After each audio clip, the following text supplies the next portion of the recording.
Amerikanın bir neçə universitetindən, həmçinin Avropanın bir neçə universitetindən təqaüd almışam. Flex proqramı nədir? Kimlər müraciət edə bilər? Və seçim prosesi hansı mərhələlərdən ibarətdir? Əslində Flex proqramının tam olaraq kriteriyalarını Azərbaycanın American Consulate işçiləri belə bilmirlər. Mən elə bir vaxtı xatırlamıram ki, mən xaricdə təhsil almaq istəmiyim və mənim özüm üçün məqsəd dəftərim var idi həmin vaxtda. Çoxumuz sadəcə xaricə getmək kimi xəyal edirik bunu, ancaq ora gedəndə yaşadığımız culture shock, filmlərdəkindən fərqli olan bir çox şey var. Hazırda müraciət edən namizədlər hansı səhvlərdən uzaq durmağa çalışmalıdırlar? Kifayət qədər fərqlər var əslində. Bu barədə üstünlükdür deyərdim Amerikanın təhsili. Bir binanın içində iki fərqli məktəb var idi. Məndən soruşanda mən utandım deməyə, çünki müasirləşmək belə mədəni normaları aradan qaldırmalı deyil. Dərsliklərinin çox daha uzun olmasına rəğmən daha az yorulurdum mən. Daha çox ilk addım atmağa çalışardım. Yəni çətinliklər əlbəttə ki var idi. Hostlayla məsələsindən başlayım. Bir də Flex proqramından məzun olduqdan sonra Azərbaycana qayıtmaq, burada çalışmaq şərtdirmi? Bunu qorxutmaq üçün demirəm əlbəttə, ancaq hardasa 100 professora deyərdim. Mesaj yazdım, neçəsi geri dönüş elədi, Slovakiyadan, Portuqaliyadan, İtaliyadan. Yəni hər halda qurban verməli olduğumuz bir şey olacaq. Bu yolda addım atmağa çəkinən gənclərə bir cümlə söyləmiş olsanız, bu cümlə nə olardı?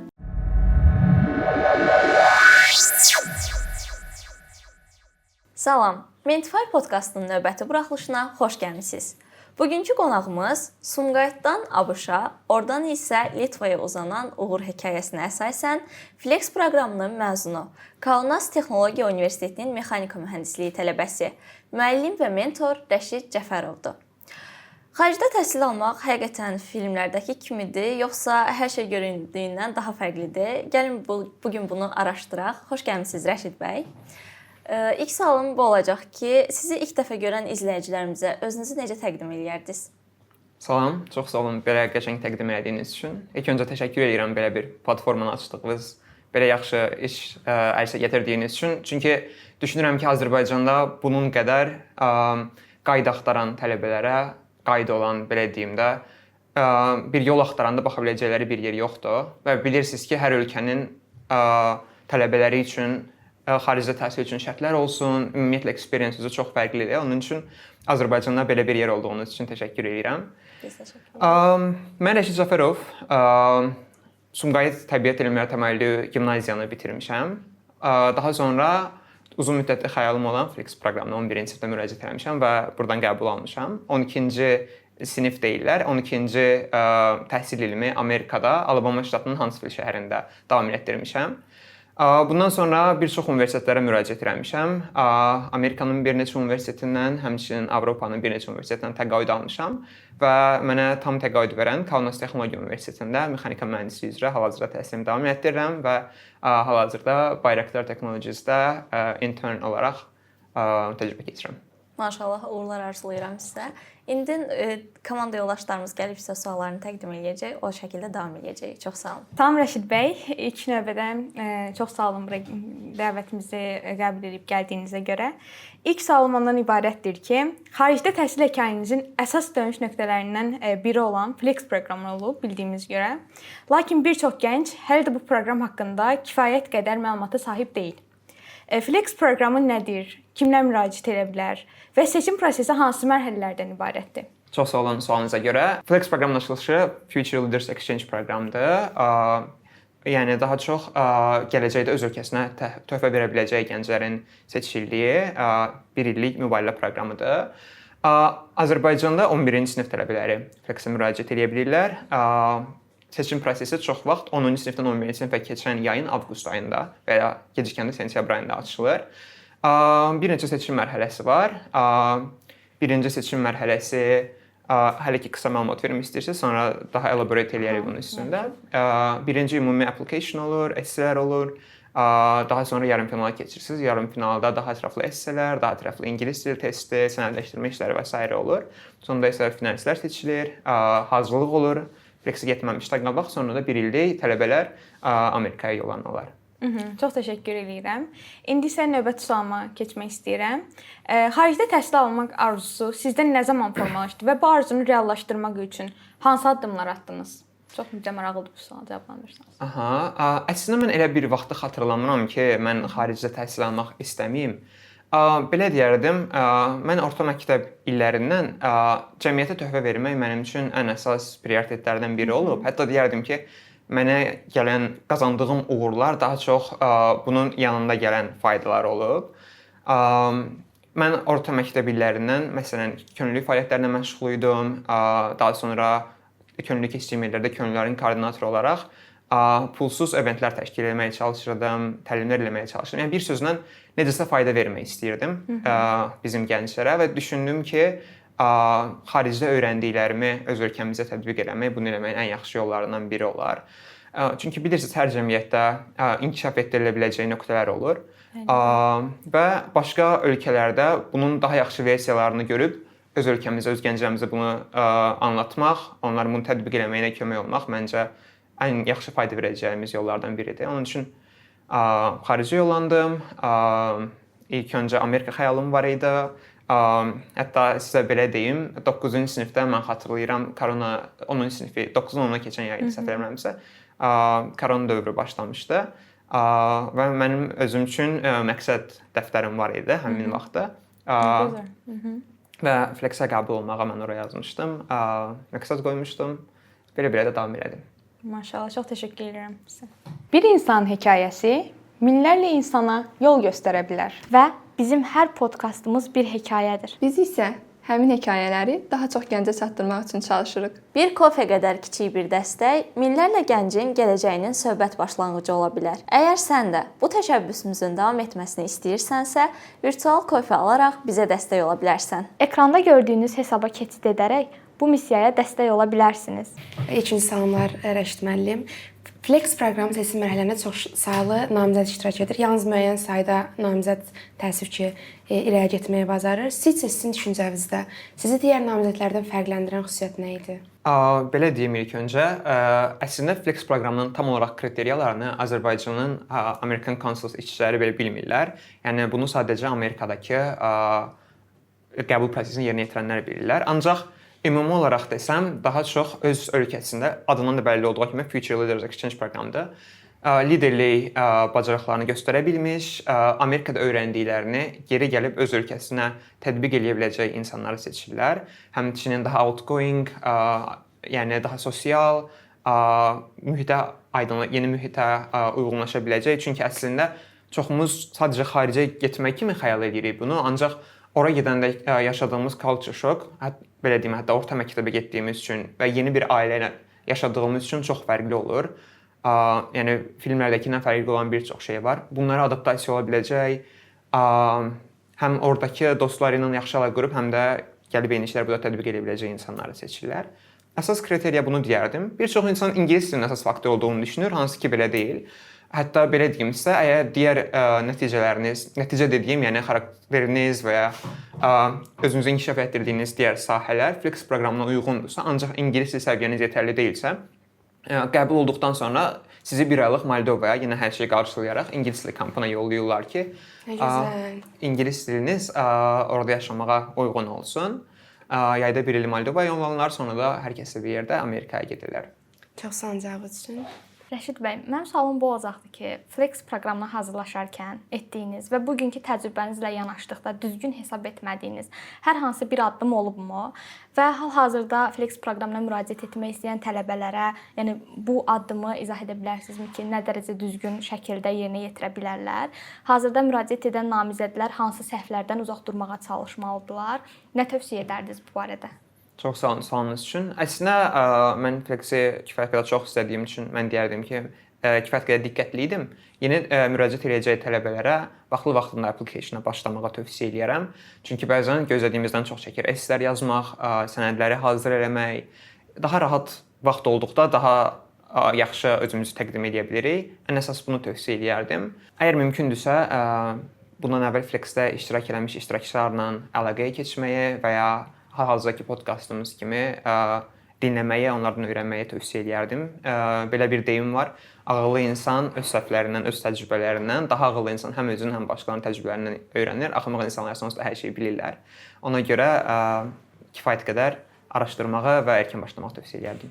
Belə ümumi YouTube-dan araşdırmalar, veb saytlardan araşdırmalar faydalı ola bilər sizcə tələbələr üçün? Çünki hal-hazırda aktivdir, sosial mediadan belə deyək, iştirakçılar istəyirlər ki, məlumat alsınlar. Əlbəttə kömək ola bilər. Ümumiyyətlə proqram haqqında nə qədər çox məlumatınız olsa, onun sizdən gözləntilərini də tam olaraq olmasa da müəyyən qədər təxmin edə bilərsiniz. Yəni əlbəttə nə qədər çox araşdırsalar, o qədər çox yaxşıdır. Çox sağ olun. Bir daha xoş gəlmisiniz Rəşid bəy. Siz sualım bundan ibarət olacaq ki, ABŞ məktəblərindəki tədris prosesi ilə Azərbaycan məktəblərindəki təhsil sistemi arasındakı hansı fərqləri müşahidə etmisiniz? Çox sağ olun. Sualınıza görə kifayət qədər fərqlər var əslində. Həm Azərbaycanın üstün olduğu, həm Amerikanın üstün olduğu tərəflər var.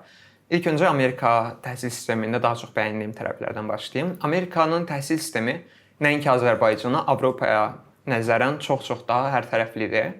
Belə izah edeyim sizə. 8 dərs götürürdüm mən Amerikada. Hansı ki, bunlardan 3-ünü götürmək məcburi idi. Bunlar ingilis dili, tarix və riyaziyyat dərsləri idi. Digərlərini isə seçə bilirdik. Və o qalan 5 dərsdən 3-ü rəqs, keramika və üzgüçülük dərsləri idi. Hətta yer qalsa güləş dərsi götürəcəkdim, artıq ona yer qalmadı. Bundan əlavə dərslərdən sonra teatrla məşğul idim. Maşallah. İstədiyiniz, hətta belə deyim, 3-4 fərqli dil dərsləri təklif olunur, müxtəlif idman növləri, sənət növləri təklif olunur. O barədə çox yaxşıdır. Yəni hardasa look forward edirsiniz dərslərə getməyə və dərsdən kənar da eləməyə çox şey olur. Ya GPA-nizə təsir edir əslində bu keramikadan, rəqsdən aldığınız qiymətlər.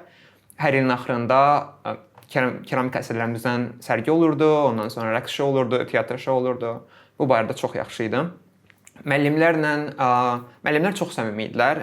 Yəni əlbəttə hörmət də var idi, ancaq daha dost canlısı idilər. Daha çox dost kimi söhbət edə bilirdik, gün ərzində elədiklərimizi deyə bilirdik. Bu barədə üstünlükdür deyərdim Amerikanın təhsili. Azərbaycanın təhsilinin isə akademik tərəfi məncə üstündür. Bizim məktəb biraz fərqli idi. Bir binanın içində 2 fərqli məktəb var idi. Biri normal məktəb idi, digərsə TEK məktəbi idi. İmtahanla girirdi gənclər. Və mən o TEK dərsinin yaxşı istedadlı sayılan şagirdlərinin kalkulus dərsinə girməyimə baxmayaraq, onların öyrəndiyi şeyləri biz 9-cu, 10-cu sinifdə keçirdik, onların 12-ci sinif öyrəndiləri. Eynən. Yəni o barədə məncə Azərbaycanda gənclərin ümumiyyətlə istedadı daha yuxarıdır. Hətta bir dəfə imtahana girmişdik. Axırıncı imtahanın cavabları çıxıb və curved idi imtahan. Yəni ortalamaya görə qiymət verirdilər. Uşaqların çoxu 30, 40, 60 yazıblar. Məndən soruşanda mən utandım deməyə, çünki keçdiyim şeyləri də mən 100 yazmışdım və ortalama mənə görə qalxmışdı, uşaqların qiyməti düşmüşdü. Yəni Azərbaycanlı gənclər deyərdim ki, əgər ortalamanın üstündəsə Amerikada çox yaxşı akademik göstəriciyə sahib ola bilərsiniz. Bundan başqa Azərbaycanda həqiqətən sevdiyim şey nə qədər desəm də müəllimlə yaxınlıq falan, böyüyə olan hörmətdir. Çünki Amerikada bəzən görürdüm ki, müəllim girəndə olurdu, uşaqlar məsələn ayaqlarını hətta partanın üstünə qoyurdular. Yəni ayağa qalxmaq kimi falan bir şey yoxdur və məncə müasirləşmək belə mədəni normaları aradan qaldırmalıdır, elə əksinə inkişaf etdirməlidir. Yəni o barədə mən Azərbaycanla çox üstün tuturam bir neçə yerdən. Bu qədər deyərdim. Düşünürəm ki, sizin verdiyiniz cavablar çox, yəni suallarımızı əhatə edir yetəri qədərilə və sizə dinləyən izləyicilər də çox böyük tövsiyələr verirsiniz. Çox təşəkkür edirəm. Mən təşəkkür edirəm. Sualım ondan ibarətdir ki, Amerikada təhsil aldığınız müddətdə sizi ən çox təəccübləndirən həm akademik və ya mədəni məqam hansları oldu? Əsas məqamlar bayaq mention etdiyim məqamlar idi. Həm tələbələrin müəllimlərə olan reaksiyası, həm də dərslərin ətraflı olmağı. Bundan əlavə dərs saatları uzun idi. Bu da maraqlı idi. Saatlarda 8:30-da başlayırdı dərslər, 15:30-da bitirdi. Və teatra qalanda 7-nin yarısına qədər hətta qalırdıq. Günümüzün əksəriyyəti məktəbdə keçirdi. Ancaq ona rəğmən dərs saatlarının çox daha uzun olmasına rəğmən daha az yorulurdum mən Azərbaycanda yorulduğumdan. Uzun lunch breaklər olurdu. Ancaq belə bir ümumiyyətlə flex studentlar arasında ümumi bir konsensus var ki, məktəb lunchları o qədər də dadlı olmur. Ancaq yenə də sosiallaşmaq üçün yaxşı bir ortam olurdu. Təcrübələndirən başqa bir məqam sosiallaşmağın düşündüyüm qədər asan olmaması oldu əslində. Mən belə deyərdim, getməmişdən qabaq, yəni illərdə Amerikan seriallarına falan baxırdım. Yəni onun üçün mənim üçün bunun asan olacağını düşünürdüm. Hətta ingilis dilində gedəndə bir neçə nəfərdən, çox nəfərdən daha yaxşı idi. Ona rəğmən Siz gedirsiniz ora və orada insanların artıq uşaqlıqdan bəri formalaşmış dost qrupları olur. Onlara girmək çətin olur. Və bizim utanqac olmağımızdan başqa onlar da utanqac olurlar. Hətta Amerikanlar Azərbaycanlılardan, ən azından mənim olduğum məktəbdə daha çox içə qapanıqda deyərdim yeni gələn insanlara qarşı. Düzdür, maraq olur. Bizim məktəbdə sadəcə 2 exchange student var idi məsəl üçün. Onun üçün bizə maraq var idi. Ancaq o maraq uzaqdan idi. Yəni mən eşidirdim, danışırlar ki, there was an exchange student. Hətta mən yazırlar, are you the new exchange student falan. Ancaq belə lunch vaxtları falan daha çox çəkinirdilər. Onun üçün yeni gedəcək tələbələrə də bu inisiativdə özlərini götürməyini tövsiyə edirəm.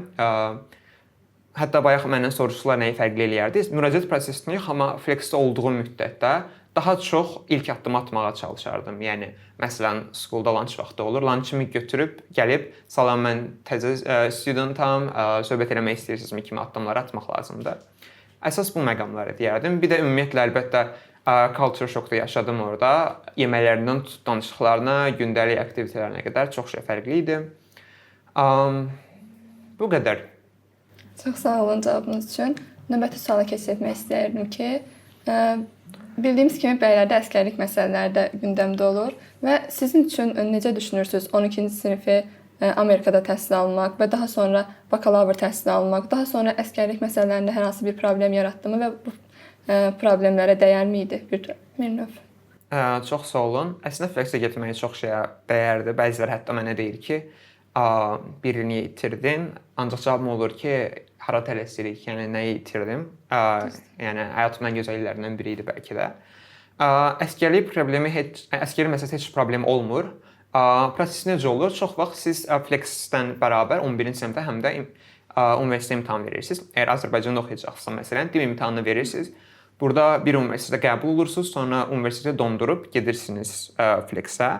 Yəni həm universitet qəbulunuz olduğu üçün əsgərlik problemi olmur. Həm də ki, əgər universitetə qəbul olmasanız belə, Amerikan konsul sizə bununla sənəd verir, 1 illik möhlət istəməklə bağlı. Onun üçün əsgərlik tərəfdən problem olmur. Mənim ancaq bir məqamı da diqqətə çatdırmaq istəyirəm. Bəzi universitetlər bu 1 illik möhlət verilməsi barədə biraz problemlidirlər, bəziləri vermir. Yəni məsəl üçün bildiyim qədərlə Tibb Universiteti və Aviasiya Akademiyası, əmin deyiləm araşdırmaq lazımdır daha yeni necədir. Amma ən azından uzun illər Tibb Universiteti və Aviasiya Akademiyası 1 illik möhlət vermir. UFAZ 1 illik möhlət verir, ancaq pulsuza qəbul olmusunuzsa qaydandan sonra pulu da oxuyursunuz. Amma bu bir neçə universitet xarici heç bir problem olmur. Yəni tələbələrin əksəriyyəti bunu eləyirdilər. Və ya məsəl üçün xaricə müraciət edirsinizsə, Avropada da bu gap year almaq məsələsi biraz çətin olur.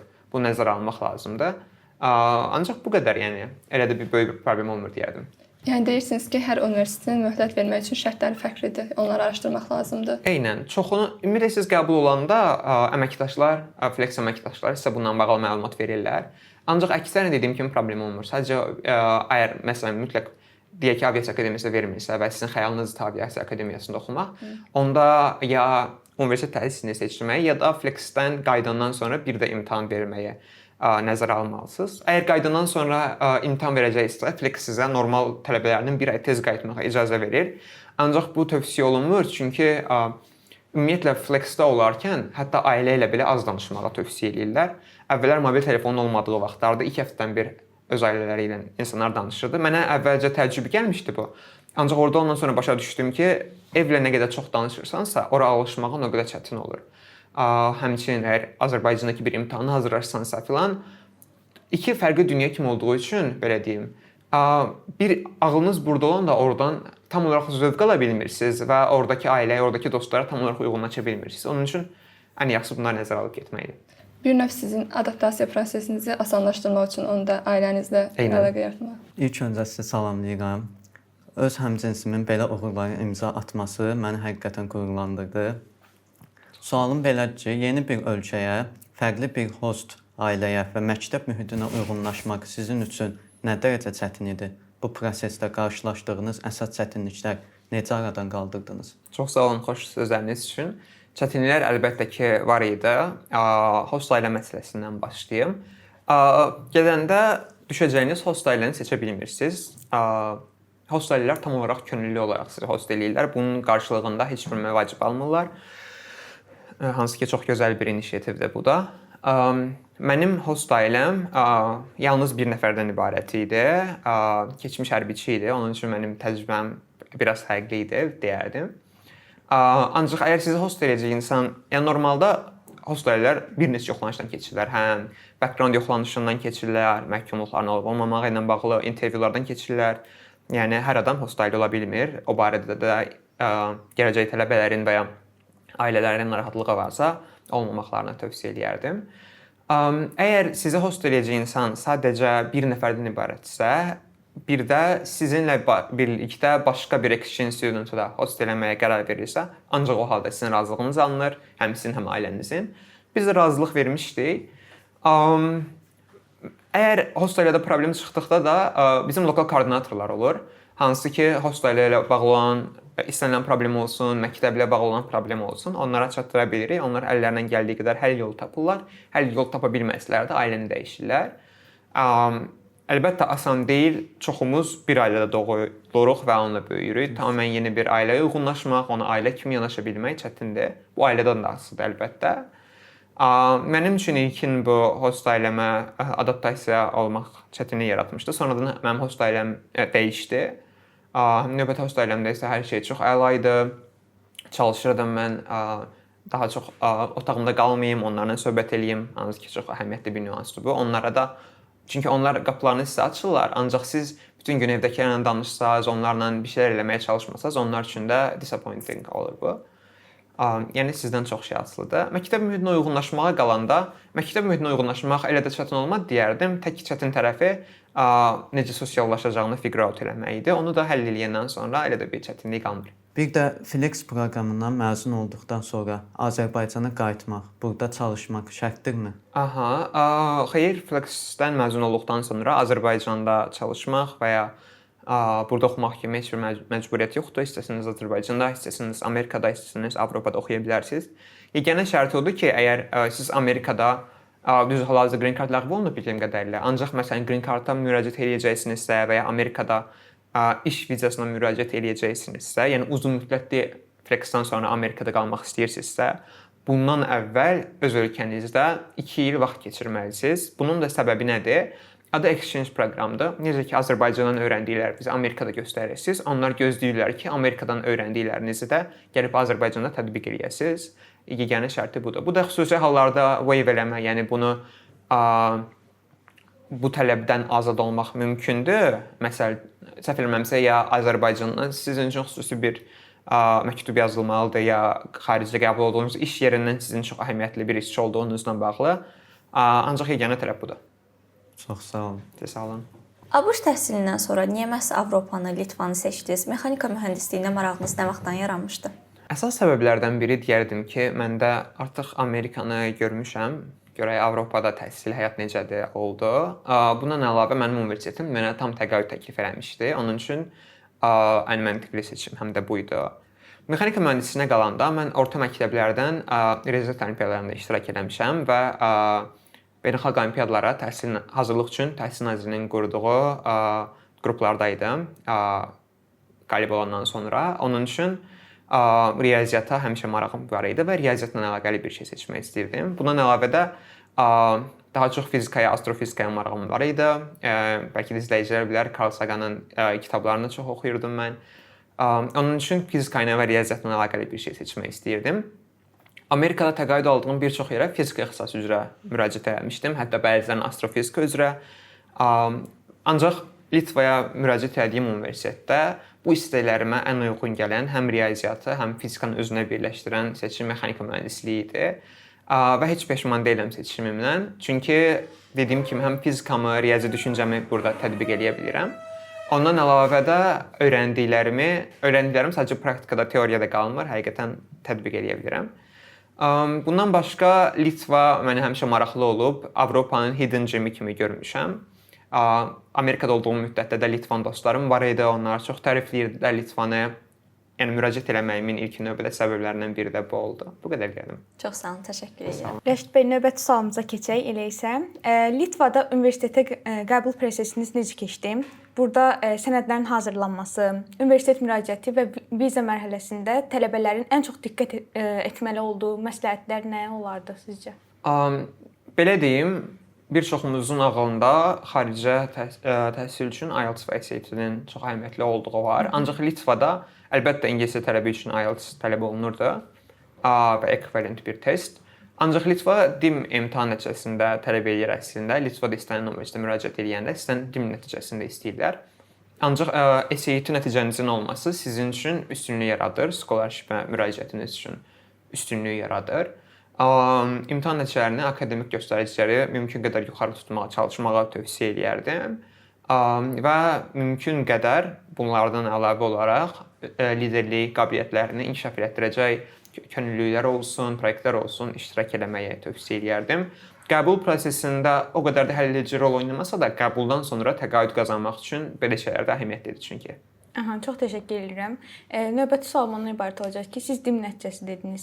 DIM nəticəsi ümumilikdə birinci mərhələ olaraq buraxılışa baxılır, yoxsa blokada baxılır?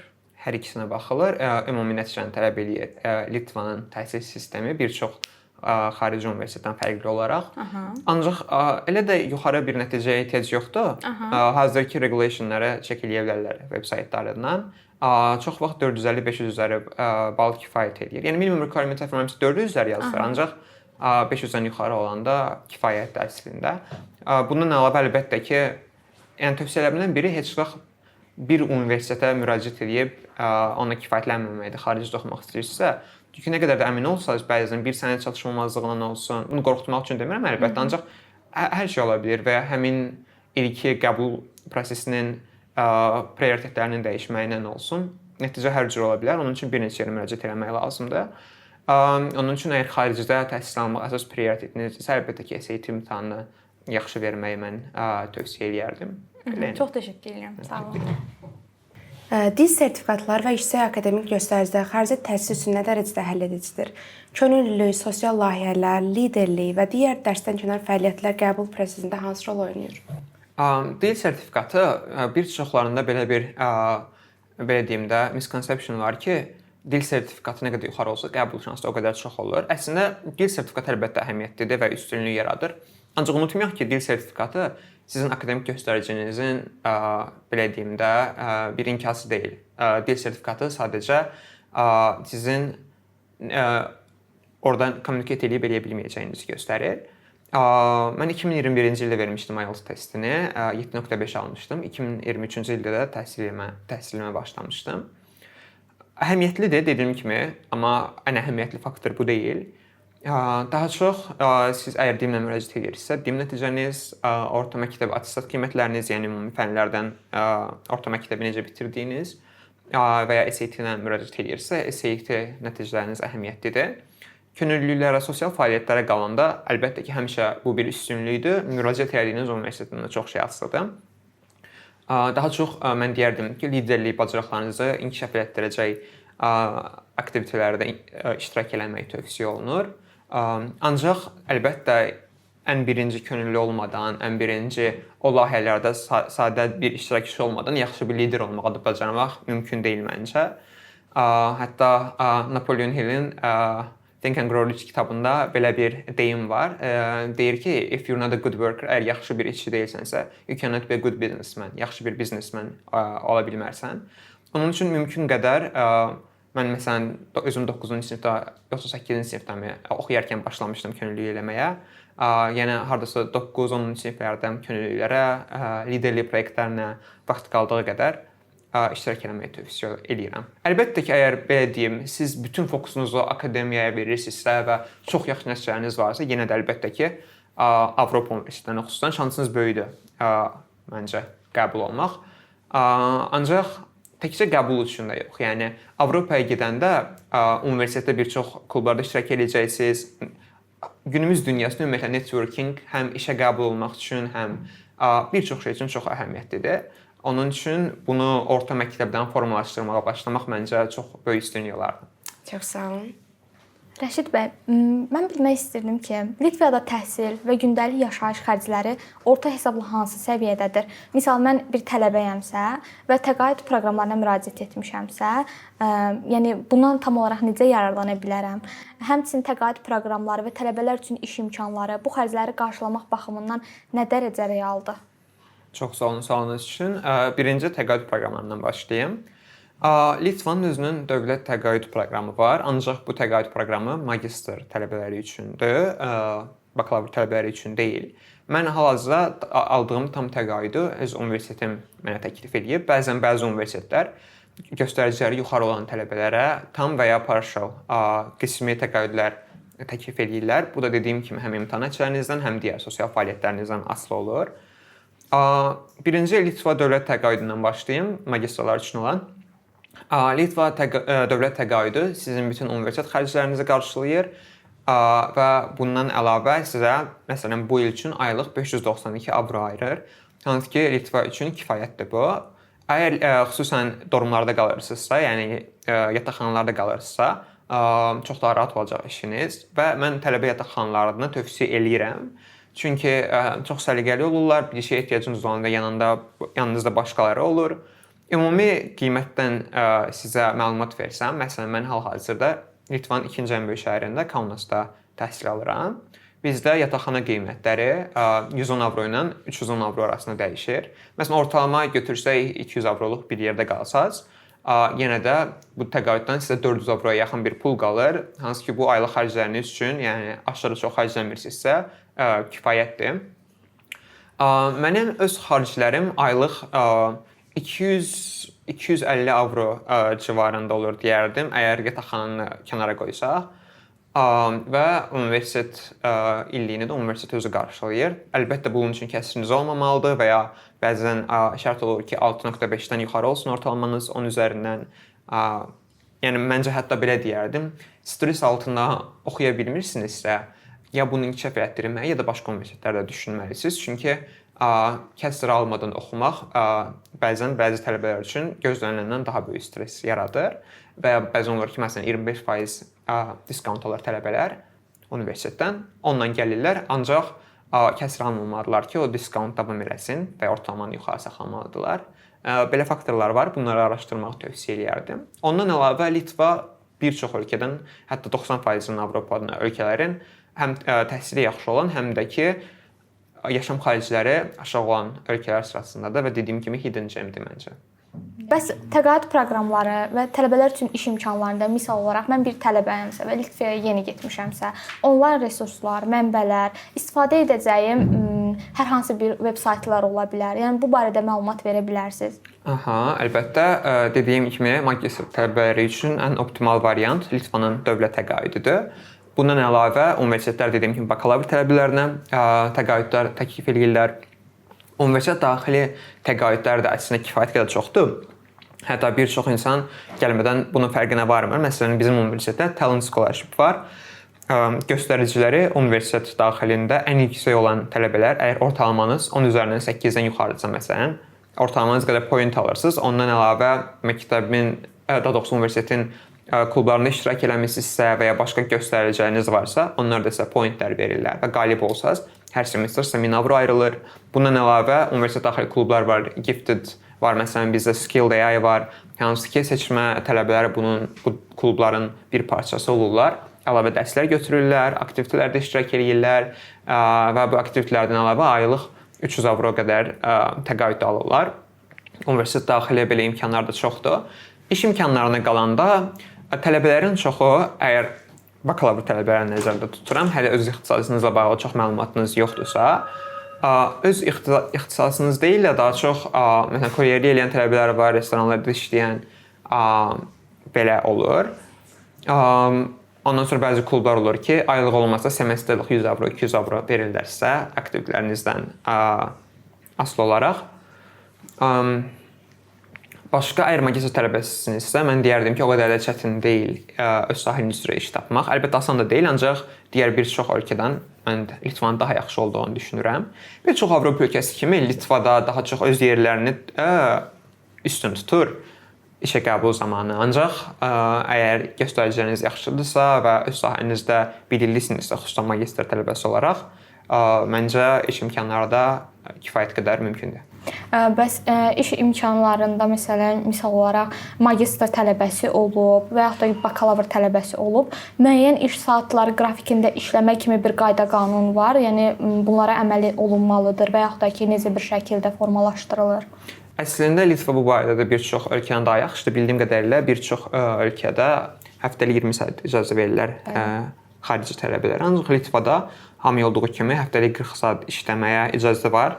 Hal-hazırda yaxınlarda gündəmə gəldi bunu 20 saata endirmək kimi bir şey, ancaq hələ ki vəq bir şeydir bu. Yəni hələ ki belə bir şey yoxdur. Gələcəkdə olarmı bilmirik, ancaq yoxdur yəni. Bəs iş imkanları məsələn onlayn saytları olur, daha çox paylaşım edirlər.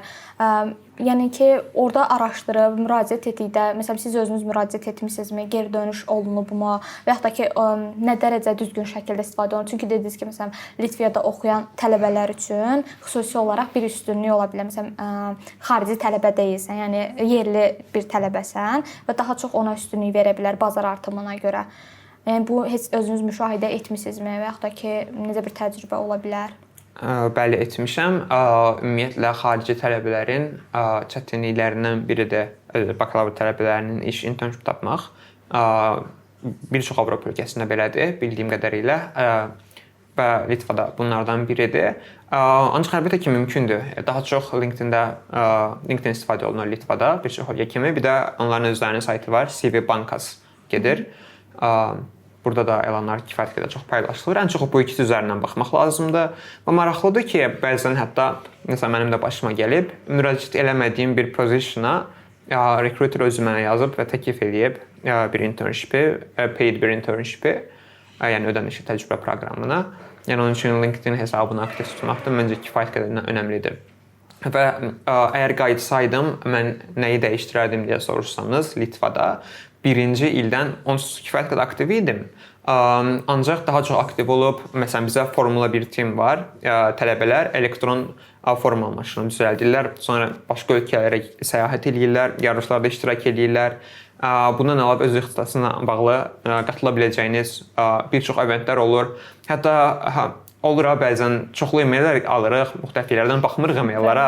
Bizdə opportunitylər o qədər çoxdur ki, dayanmadan orada görüş var, burada belə bir yarış var, tez-tez göndərirlər. Mən indi birinci kursda olsaydım və akademik yük, əlbəttə alışmağa vaxt gedir universitetdə. Onun üçün hətta bəziləri ərq eləyə bilər ki, ən çətinliklərdən də birinci il. Mənim üçün isə rahat ildir deyərdim.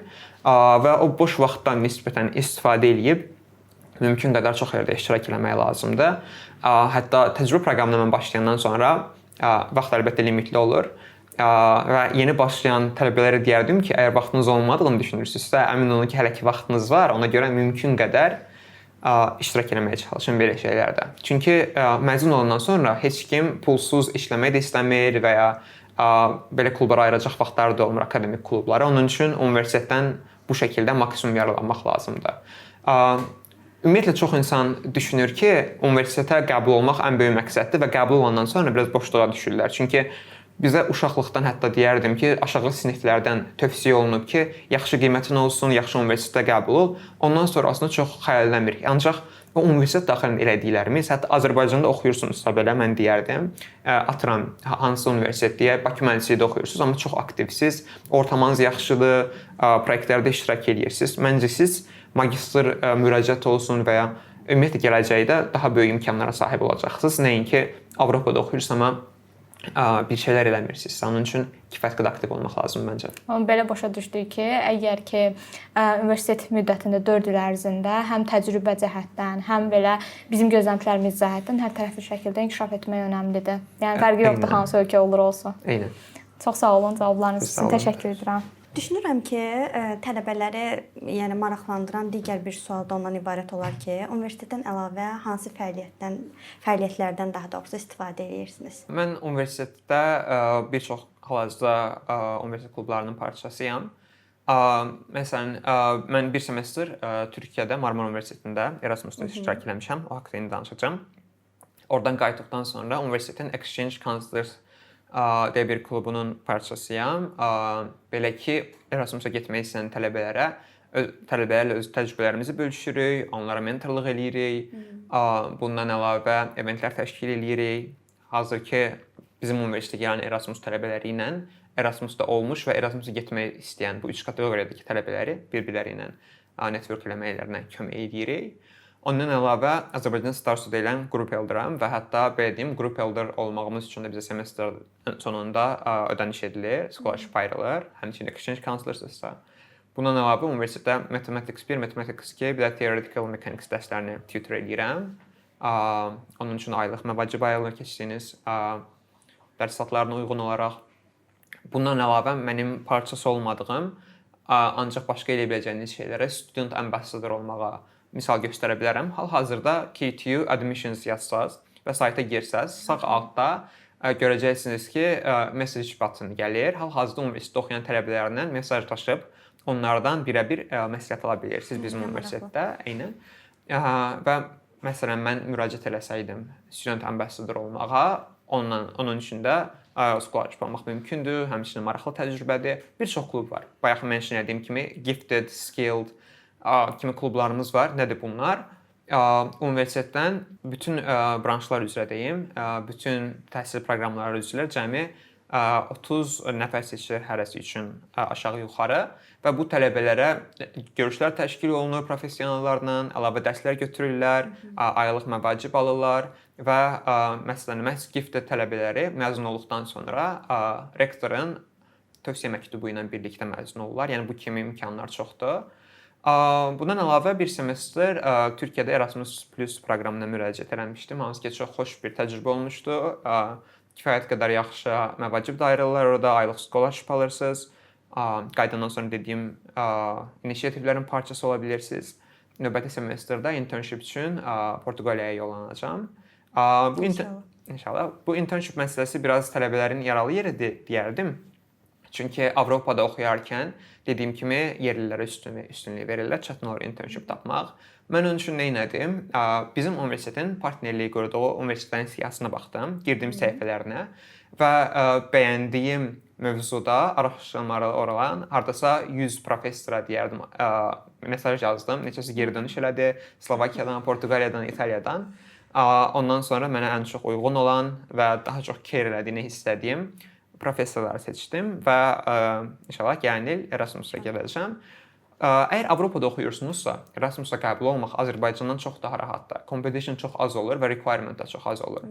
Hətta orada türklər var, məsələn, deyirlər ki, 10 üzərindən ancaq 9 yuxarı ortalama alanda qəbul ola bilirlər. Bizdə 6.5-dən yuxarıdırsa ortalama müraciət edə bilirsən və 7-dən yuxarıdırsa deyərdim ki, şansın çox böyükdür qəbul olmaq.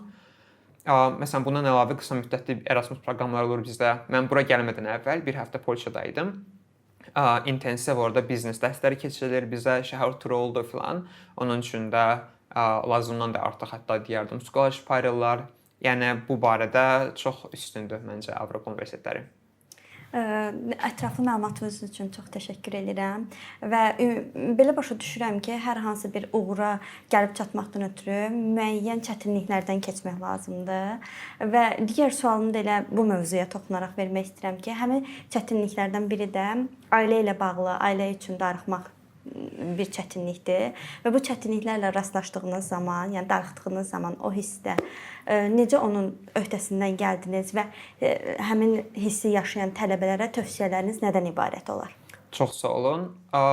Əslində hələ də əlbəttə ki, mən deyərdim davamlı olaraq bir dilemmadır bu. Bilmirsiniz, xaricdə yaxşı iş imkanlarından mı yararlanasınız, yoxsa Azərbaycanı sevdiklərinizdən mi qalasınız? Yəni hər halda qurban verməli olduğunuz bir şey olacaq. Çoxumuz sadəcə, yəni neynəsiz peşman olacağınız bir şey olacaq. Onun üçün peşmanlığımızı doğru seçmək lazımdır, mən deyərdim və seçdiyimiz şeylə xoşbəxt olmağı bacarmaq lazımdır. Çünki həmişə geriyə baxıb filan şey yaxşı olardı deyə bilirik. Mən necə üstəsindən gəldim? Daha çox oradakı dostlarımdan, hansı ki Amerikada deyərdim bu mənim üçün daha böyük problem idi. Oradakı dostlarımdan daha çox əlaqədə qalaraq, daha çox belə deyim də otaqda qalıb özümə darıxmağa imkan vermirdim. Bu həm mənim inkişaf etməyimə kömək oldu, bir çox yerdə iştirak etdiyim üçün, həm də darıxmağıma imkan vermədi. Əlbəttə müəyyən müddətdən bir zəng eləyirdim, Avropada olanda daha çox zəng eləyirdim. Ancaq kifayət qədər aktiv olmaq lazımdır məncə darıxmamaq üçün. Yəni özünüzü inkişaf etdirərkən, yəni darıxmağa vaxtınız belə yox idi, belə başa düşdüm. Yenidən təşəkkür edirəm, uğurlar. Çox sağ olun. Növbəti suallar olaraq Mentify mentorluğu ilə bağlı suallar keçid etmək istəyirəm. Mentify platformasında Flex istiqaməti üzrə mentor kimi fəaliyyətə başlayacağınızla bağlı məlumat əldə etdik. İlk növbədə bununla bağlı sizi təbrik edirik və fəaliyyətinizdə uğurlar arzu edirəm. Sualım isə bundan ibarətdir ki, Mentify komandası ilə əməkdaşlığa başlamaq qərarınız necə yarandı? Çox sağ olun. Çox xoş bir sualdır mənim üçün. Həmçinin Mentify ilə işləməyə başlamaq mənim üçün çox xoşdur. Mənim üçün işlədiyim yerin hansı məqsədə sərf elədiyi çox əhəmiyyətlidir və işlədiyim yerin doğru işlədiyi çox əhəmiyyətlidir. Mən daha əvvəllər Instagramda sosial media üzərində gördüyüm bir çox xarici təhsil şirkəti ilə bağlı bəyənmədiyim şey o idi ki, sadəcə qabağa çatmağa çalışırlar. Hansı yolla olur olsun. Məsələn, Aysu xanım bunu daha əvvəl səhv etmirəmsə çəkilişlərin birində qeyd edib. Atıram, universitet QS rankingində tutaq ki, ilk 10-da, ilk 20-də belə yoxdur. İlla bir ranking tapırlar ki, hardasa ilk 3-ə girib o rankinqi göz önünə qoyurlar və bir çox təhsil şirkəti yola verir deyərdim bu müraciətləri. Təəssüf ki, təbii ki, yaxşıları da varsa haqqını yeməyim. Mənim özümün belə bir təcrübəsi olmuşdu. Mən Türkiyə Universitetindən sadəcə bir təhsil şirkətinə müraciət edib oradan rədd alandan sonra bütün müraciətlərimi özüm elədim və bir çox qəbullar aldım. Onun üçün Mentify-ın öz işini düzgün görməsi və bu qədər tələbəyə kömək olması mənə çox xoş gəldi, izləyirdim. Ondan sonra da müraciət elədim. Mənə xoş olar deyə belə bir komandaya qoşulmaq və inşallah da başlayacağam yaxında Flex-ə və Avropa universitetlərinə müraciət üçün mentorluq etməyə. Növbəti sualım isə ondan ibarətdir ki, Flex proqramına müraciət etmək istəyən gənclərə hansı istiqamətlərdə dəstək göstərəcəksiniz mentor kimi? Flex-ə müraciət etmək istəyən tələbələrə öz Flex-ə uyğun olan üstün xarakterlərini SC-lərində və ümumiyyətlə müraciət proseslərində qabağa qoymağa köməklik göstərəcəm. Bundan əlavə Flex-in yarımfinal imtahanında məsəl üçün real time SC-lər olur. 60 dəqiqə ərzində və ya bəzən 45 dəqiqə ərzində sizin 3 SC yazmanız tələb olunur. Ətraflı ingilis dili testləri olur. Bunlara oxşar intervyular, SC-lər təşkil edəcəyik. Və bundan əlavə Flex-in çox diqqət etdiyini düşündüyüm nüanslarda bir yerdə praktik eləməyi düşünürük. Çox sağ olun. Növbəti sualım isə ondan ibarətdir ki, sizcə niyə Flex proqramına müraciət etmək istəyən gənc məhz mentor dəstəyi almalıdır və sizin şəxsi təcrübəniz, o cümlədən digər təcrübələriniz sizin tələblərinizə hansı üstünlüklər qazandıra bilər? Çox sağ olun bir daha. Məsəl üçün mən müraciət edəndə intervyu prosesi ilə bağlı çox bir məlumatım yox idi və onun üçün intervyuda kaş daha əvvəldən müraciət edərdim və daha yaxşı cavab göstərərdim demişdim və bir stres vermişdi bu mənə. Və növbəti illərdə məsələn bizdə Flex-ə getmədən əvvəl PDO pre-departure orientation deyilən bir hazırlıq olur. 2-3 gün Flex sizi bir otaqda qonaq eləyir, sizə təlimlər keçirir intensiv. Və bir neçə il bundan qabaq mən alumnus kimi burada iştirak eləmişdim və yeni Flex-ə gedəcək tələbələrlə danışmışdım. Və oturmuşuq oradan hara bir neçə tələbə mənə deyir ki, Rəşid, mən sizə yazmışdım, mənə çox kömək eləmişdiniz, çox sağ olun. Heç xatırlamıram bəlkə də. Mənə alumnus olandan sonra çox gəlirdi mesajlar. Esse necə eləyim, intervyu necə eləyim? Əlbəttə mən heç kimin yerinə esse yaza bilmərəm, ancaq ümumi məlumatları, bildiyim nüansları paylaşırdım. Ondan sonra mənə gələn feedbacklər çox xoş təsir eləmişdi və görmüşdüm ki, həqiqətən kifayət qədər məlumatınız olandan sonra proses sizin üçün çox rahatlaşır. Yəni əlbəttə yolunuzu göstərən bir bələdçi olanda bir də yolu axtarmağa, düzgün istiqamətə vaxt sərf eləmirsiniz. O yolu daha gözəl yerməyə sərf edirsiniz o vaxtda. Çox sağ olun. Bir daha uğurlar arzu edirəm fəaliyyətinizdə. Deməli bir sualım da budur ki, qarşıdakı illər üçün akademik və peşəkar hədəfləriniz nələrdir? Özünüzü 5 il sonra harada görürsünüz? Çox sağ olun. Bu suala cavab vermədən əvvəl mənim üçün əhəmiyyətli olan bir taktikanı deyim, bölüşmək istəyirəm. Məncə ümumiyyətlə hədəfləri çox detallı bölüşməyi tövsiyə eləmirəm gənclərə. Çünki gözləmə falan bu məsələləri bir kənara qoysaq, mən düşünürəm ki, bəzən hədəflərimizi çox detallı mention edəndə beynimiz bunu artıq elədiyimizi düşünür və onun üçün nisbətən daha az ambitious oluruq həmin hədəflər üçün. Ancaq ümumi olaraq rephrase eləsəm, Mənə elə gəlir ki, mən nə qədər çox uğur əldə eləsəm, nə qədər yuxarı çıxsam, daha çox gəncin ora çıxmağına daha böyük dəstək ola bilirəm. Necə ki, Flex-ə qəbul olandan sonra Flex üçün insanlara kömək ola bildim. Bundan əvvəl də sadəcə təlimlər keçərək bildiyim şeylərdən, istər bu fizika ilə bağlı olsun, istər ümumi başqa məsələlərlə bağlı olsun, sosial aktivitetlərlə bağlı olsun, kömək edirdim. Yəni ümid edirəm ki, oğullarımın sayını artırıb daha çox gəncə də keçdiyim yolda bələdçilik eləməyə nail ola bilərəm. Hal-hazırda mexanika mühəndisliyi oxuyuram. Ümid edirəm ki, bu barədə də skilllərimi getdikcə inkişaf elətdirib həm ölkəmə, həm ümumiyyətlə dünyaya faydalı işlər görə bilərəm. Bunlar deyərdim ümumiyyətlə. Qısaca uğurları danışmaq yox, göstərməyi seçirsiniz məncə. Çox sağ olun. Əlimdən gələni eləməyi seçirəm. Bundan sonra da insanlara kömək etməyi. Oldu, çox sağ olun. Sağ olun. Rəşid bəy, dəvətimizi qəbul edib gəldiyiniz, suallarımızı ətraflı şəkildə cavablandırdığınız üçün təşəkkür edirəm. Son sualı mən vermək istəyirəm ki, bu yolda addım atmağa çəkinən gənclərə bir cümlə söyləmiş olsanız, bu cümlə nə olardı? Hər şey inamla başlayır və kifayət qədər istəməklə başlayır deyərdim. Mən düşünürəm ki, müəyyən qədər hətta öz xəyallarınızla bağlı delusional olmaq lazımdır. Çünki əgər hamı bəzən olur da, yəni ətrafımız bizə inanmır və ya çox qeyri-adi görünür hədəflərimiz. Ancaq onsuz hamı bizim kimi düşünsəydi, biz də hamı kimi standart bir insan olardıq. Onun üçün çox diqqət almayın sizə inanmayanlara. Bəlkə də ümumi motivasiya kimi səslənir bu, ancaq həqiqətən bunu təcrübədən keçirib gördüyüm üçün bunu deyərdim və qorxmayın, çünki ən pis halda yoxlayıb nəyisə alındırmasanız belə çox şey öyrənəcəksiniz və yoxlayıb alındırmadığınız versiyanızı belə yoxlamamış halınızın həmişə daha qabaqda olacaq. Onun üçün mütləq yoxlayın. Çox sağ olun, təşəkkür edirəm. İndi isə sizə komandamız adından bir hədiyyəmiz olacaq. Dəvətimizi qəbul etdiyiniz üçün çox təşəkkür edirəm. Buyurun. Çox təşəkkür edirəm. Xoş gördünüz. Ümid edirik ki, bəyənərsiniz. Çox bəyəndim. Çox qəşəngdir. Çox təşəkkür edirəm. Çox sağ olun dəvət etdiyiniz üçün ümumiyyətlə. Çox xoş oldu mənim üçün. Həm bölüşmək, həm komandamızla tanış olmaq. Bizə də xoş oldu. Növbəti buraxılışlarda görüşənədək. İnşallah. Çox sağ olun. Sağ olun.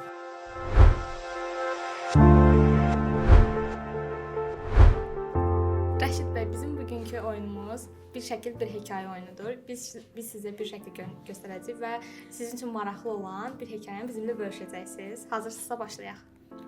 Hazıram, başlayaq. Okay. Birinci şəklimiz Erasmus Plus, okay. Belə deyim, ilk dəfə Türkiyəyə gedəndə mən türkcə də bildiyim üçün, ancaq orada Erasmus qrupunda türkcə bilən yeganə şəxs olduğum üçün birinci elə bilirdilər Erasmus bilirlər məni, amma həm də türkcə danışdığımı görürlər Erasmus qrupundakı tələbələr. Onun üçün elə bilirdilər ki, mən oradakı ESN qrupunun, yəni Erasmuslara kömək edən türk tələbələrindən biriyəm. Onun üçün onsuz da çətin idi mənim üçün. Orada biraz dost tapmaq, həm Erasmus qrupuna dost tapmaq, o biraz maraqlı olmuşdu. Bağıma gəldim. Çox təşəkkür edirik. İndi isə biz sizə ikinci şəkli göstərmək istəyirik. Baxın. Türkiyə. Elə bayaq mentionədiyimlə bağlıdır, ancaq başqa bir hekayə danışım. Amerikada olanda başıma gələn bir şey danışım. Mənim olduğum yerdə nə Azərbaycanlı, nə türk birinin olacağını heç düşünmürdüm. Ancaq oxuduğum məktəbdə çox random bir türk dostumla tanış oldum. Və mən evlərinə dəvət edib, mənə Azərbaycan aşı bişirmişdilər, aşqara ilə filan. Və o qədər Azərbaycan üçün darıxdığım vaxtda mənə bir paket biskvit, biskolata, yəni türk şirniyyatlarını doldurub yaprak sarma falan vermişdilər. Yəni və orada da yemək biraz alışmaq çətin olmuşdu. Çünki yəni özüm üçün elə belə hazır foodda yeməyə çalışırdım. Hostlarım çox yemək bişirməyə həvəsli deyildi. Yəni o sırada mənim üçün çox xoş olmuşdu bu. Nə gözəl. Çox sağ olun. Növbəti şəkil məncə biraz daha maraqlıdır. Hətta mentor ilə əlaqəsi ola bilər. Mentor. Okay. Bayaq mentionədiyim elə hekayə məncə bura aid eləyərdim. Flex'in pre-departure orientation'a gedəndə hamının orada təşəkkür eləyib, çox sağ olun, biz qəbul olduq falan deməyini. Bundan əlavə də bir şey mention eləyim. Mən Sumqayıt Gənclər Evində könüllü olan vaxtlar ondan sonra təcrübəçi olaraq davam eləmişdim və dediyim kimi astrofizikaya marağım var idi və Kosmik Okeanda yeganə səs adlı bir təlim olmuşdu 2022-ci ildə. Və ümumiyyətlə ulduzların necə yarandığı falan bu barədə məlumatlar vermişdim. Və ondan bir müddət sonra ilk dəfə qalaktikamızın ortasındakı qara dəliyi astrofiziklə şəkil çəkmişlər və mənim ingiliscə conversation clublarım var idi. Conversation clubdan sonra uşaqlara dedim ki, istəyirsinizsə qalın, bu canlı yayıma bir yerdə baxaq. Qaldılar. Və oradakı iştirakçılardan biri bundan sonra falına verədi astrofizika ilə və hal-hazırda həmin şəxs ODTÜ-də Aerospace Engineering oxuyur və bundan əvvəl astrofizika ilə çox əlaqəsi olmadığını, bundan sonra marağı yaradığını demişdi. Bu çox xoş olmuşdu mənim üçün. Okeydirsə bir dənə də əlavə bir şey danışım, onu da mən işləmək istəyirəm. Bir dəfə Faksdan qayıtdığım ildə metroda gedirdim dostumla görüşməyə və metrodan çıxanda bir oğlan mənə yaxınlaşdı. Dedi ki, siz rəşidsiniz Amerikaya gedən. Dedim, bəli, mənim üçün də qəribə idi, yəni ilk dəfə belə bir şey yaşamaq. Dedi ki, mən sizinlə danışmışdım, siz mənə çox motivasiya vermişdiniz və mən hal-hazırda IELTS hazırlığına gedirəm, çünki sizdən sonra özümü inanıb başlamışam xaricdə oxumağa. Daha çox maraqlı olmuşdu. Məncə də çox maraqlı. Bəzi insanların həyatlarını təsvir etdiyini. İndi isə növbət şəkli sizə göstərmək istəyirik. Buyurun. Internship, okey. Çox maraqlı. Internship məsələsinə həm ən birinci internshipi necə eləyəcəyimlə bağlı stresslə başlayan yolumda hazırda bir neçə seçim olmağını misal göstərərdim. Hətta bir yerdən sonra elə bir yolunu tapandan sonra o qədər yaxşı alındı ki, hətta əvvəllər xəyalını qurduğum bir neçə imtahan eləməli oldum, daha yaxşı bu Portuqaliyaya getmək üçün. Hal-hazırda Portuqaliyaya gedib Portuqallı bir professor və İspaniyadan gələn bir professorla bir araşdırma eləyəcəyik. Ondan sonra da inşallah Avropanın başqa bir ölkəsində ikinci internshipə gedəcəm. Ümumiyyətlə internship məncə inanılmaz əhəmiyyətli və yaxşı bir şeydir. Çünki dediyim kimi, sonradan məzun olandan sonra heç kim pulsuz işləmək istəmir. Ancaq bəlkə də bu işləyəcəyim yerlərdə, sonradan pulla işləyəcəyim yerlərdən çox daha böyük təcrübələr qazanacağım, connectionlar quracağam. Onun üçün bu da Avropa Universitetlərinin bir plusüdür məncə. Sizə bol-bol uğurlar bu yolda. Çox sağ olun. Bu dəfəki şəkil biraz daha maraqlıdır məncə. Baxın. Polşa. Maraqlı. Çox maraqlı təcrübə olmuşdu mənə bir həftəlik Polşada bizneslə bağlı qısa müddətli Erasmusda iştirak etmək. Tam olaraq Erasmus deyil, birinci bunu deyim. Bizim universitet Avropada 14 universitetin birlikdə təşkil etdiyi ECIO University deyilən bir təşkilatın parçasıdır. Nədir bu təşkilatlar? 5 günlük intensiv proqramlar hazırlayır bu təşkilatlar və siz oxuduğunuz sahədən asılı olmayaraq, hansı ki mən mexanika mühəndisi olaraq biznesə müraciət etmişdim. Almaniyada, Fransada, Polşada və ya başqa Finlandiyada, həmçinin Litvada olan qısa müddətli proqramlara müraciət edirsiniz. Sizin üçün gediş-gəliş xərclərinizi plus orada qalmaq xərclərinizi qarşılayırlar. Mən də Polşaya getdim. Çox maraqlı təcrübə oldu. Axırda çox maraqlı qala dinner oldu. Orada gördüyüm maraqlı bir şey danışım istəyirsinizsə. Mən Łódź şəhərində idim. Łódźda Łódź deyilmiş Polşanın və çox da bilinməyən, ancaq çox maraqlı cəmləri olan bir şəhər idi məncə. Bir bina var idi orada, bütün üstü, bütün binanın şüşələrlə qaplıymış. Onun hekayəsini danışdılar bizə.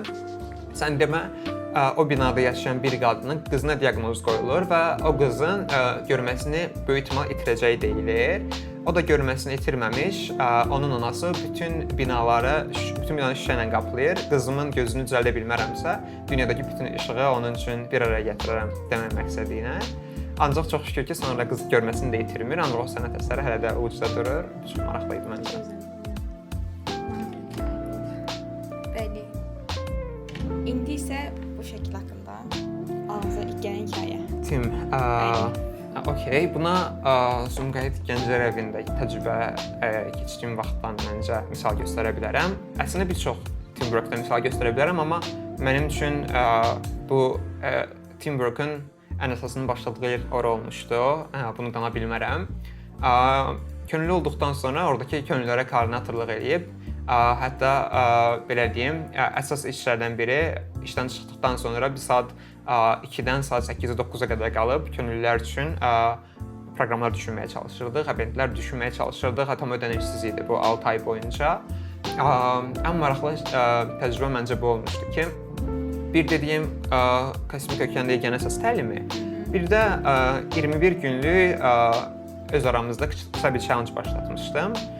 Bir WhatsApp qrupu yaratmışdım. Hamı uzun müddət etdiyi və eləmədiyi məqsədlərini demişdi və hamı hər gün bu məqsədi elədiyi ilə bağlı qrupa plus atırdı. Əgər kimsə plus atmasa, qrupun digər üzvləri həmin şəxsi responsible tuturdular, positive pressure kimi. Bu məncə çox maraqlı olmuşdu. Məncə də çox maraqlı səslər. Çox təşəkkür edirik. Bu qədər idi bizim proqramımız. Mən təşəkkür edirəm. Çox sağ olun.